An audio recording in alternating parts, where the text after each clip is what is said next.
10 Key Jekyll and Hyde Quotations Analysed. Number 1. When I looked upon that ugly idol in the glass, I was conscious of no repugnance, rather of a leap of welcome. This, too, was myself. The duality of man is an ambiguous theme in the novella.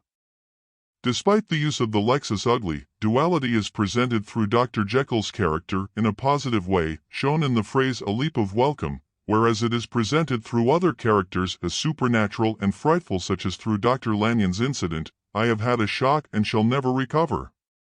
Number 2. The last reputable acquaintance and the last good influence in the lives of downgoing men.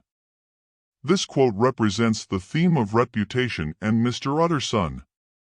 Reputation is very significant in Victorian England, so this would have an effect on the reader in that their trust for Mr. Utterson is escalated. Stevenson does this intentionally to build tenor between the reader and Mr. Utterson. Number 3. Your sight shall be blasted by a prodigy to stagger the unbelief of Satan. This quote is part of Lanyon's narrative in Chapter 9 and portrays his opinion of supernatural. This is evident in other parts of the novella as well. However, since Lanyon's character has been crafted to oppose Dr. Jekyll and hence also Mr. Utterson, whom the reader has built tenor with, the reader is conditioned to dislike Lanyon and so will disagree with his opinion of the supernatural and be in favor of it. Number 4. My devil had long been caged, he came out roaring. This quote is told by Dr. Jekyll and presents Hyde's uncontrollable need to cause disruption. The devil Henry Jekyll mentions is Hyde, his other side. Stevenson uses anthropomorphism to present Hyde's character through the use of the lexis, caged and roaring. This is also evident throughout other parts of the novella. Number 5. Broke out in a great flame of anger.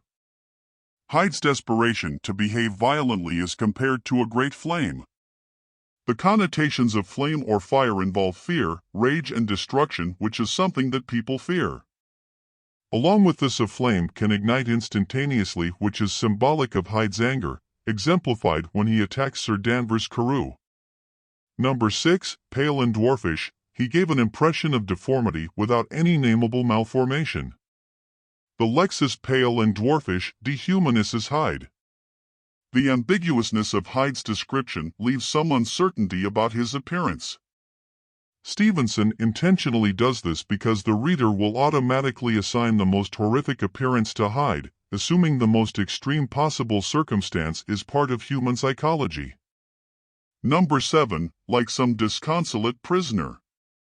This is a quote from the shortest chapter from the novella, where the only event that occurs is Dr. Jekyll thrusting the window down on Mr. Utterson and Mr. Enfield just as his face malforms into something that neither of the two can depict.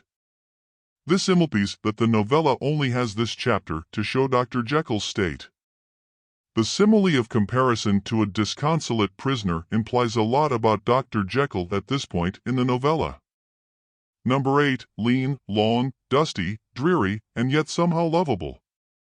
This is one of the first lines in the novella, so it shapes the reader's opinion of Mr. Utterson. Stevenson uses 2 cases of alliteration to present Mr. Utterson. This reflects how organized and constant his life is. The phrase lean, long, dusty, dreary describes his austere personality. However, describing him as somehow lovable conditions the reader to like Mr. Utterson. Number 9. Henry Jekyll became too fanciful for me. He began to go wrong in the mind. This quote is part of crafting Lanyon's character to be stubborn and orthodox.